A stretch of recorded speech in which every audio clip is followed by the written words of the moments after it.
Dossier. Les portes des géants, les vestiges d'une civilisation oubliée. Pourquoi certaines portes anciennes mesuraient 4, 5, parfois même plus de 6 mètres de hauteur? Était-ce simplement un choix architectural, ou le vestige d'un monde très différent du nôtre? Partout sur la planète, d'immenses entrées défient l'imagination. Des palais, des cathédrales, des forteresses, des bâtiments administratifs. Tous présentent parfois des portes si gigantesques qu'un homme paraît minuscule en les franchissant. Officiellement, ces dimensions permettaient de faire entrer des chevaux, des carrosses, des marchandises ou simplement d'impressionner les visiteurs. Mais pour les partisans de la théorie de la Tartarie, l'explication serait tout autre. Bienvenue au bureau des mystères. Selon cette théorie, notre civilisation ne serait pas la première à avoir dominé la Terre.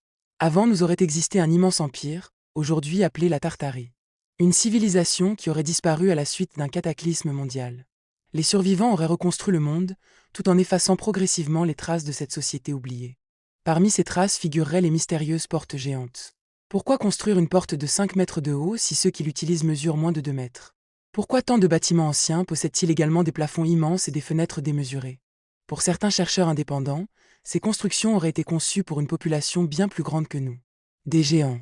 Cette idée n'est d'ailleurs pas totalement nouvelle. Des récits évoquant des hommes gigantesques existent dans presque toutes les civilisations. La Bible parle des Néphilim. Les mythologies grecques racontent l'histoire des titans. Les légendes nordiques évoquent les Jötnar. En Amérique du Nord, plusieurs peuples autochtones transmettent aussi des récits de géants ayant vécu avant les hommes. Une simple coïncidence, ou souvenir indéformé d'un passé oublié. Les partisans de cette théorie soulignent également un détail intrigant. Dans de nombreuses villes anciennes, les premiers étages semblent aujourd'hui enterrés sous plusieurs mètres de terre. Les portes d'origine se retrouvent parfois au niveau des sous-sols. Selon eux, un gigantesque cataclysme de boue aurait enseveli une partie des constructions de la Tartarie. Les habitants auraient alors bâti de nouveaux accès plus petits, adaptés à leur taille. Les anciennes portes seraient restées visibles, mais inutilisées. Les historiens proposent une autre explication. Ils rappellent que les niveaux des rues ont souvent été rehaussés au fil des siècles pour lutter contre les inondations, améliorer les réseaux d'égouts ou reconstruire les villes après des incendies. Quant aux immenses portes, elles servaient avant tout au passage des carrosses, des cérémonies ou à donner une impression de puissance. Aucune preuve archéologique ne confirme l'existence d'une civilisation de géants. Pourtant, le mystère continue d'alimenter les débats. Car ces portes existent bel et bien.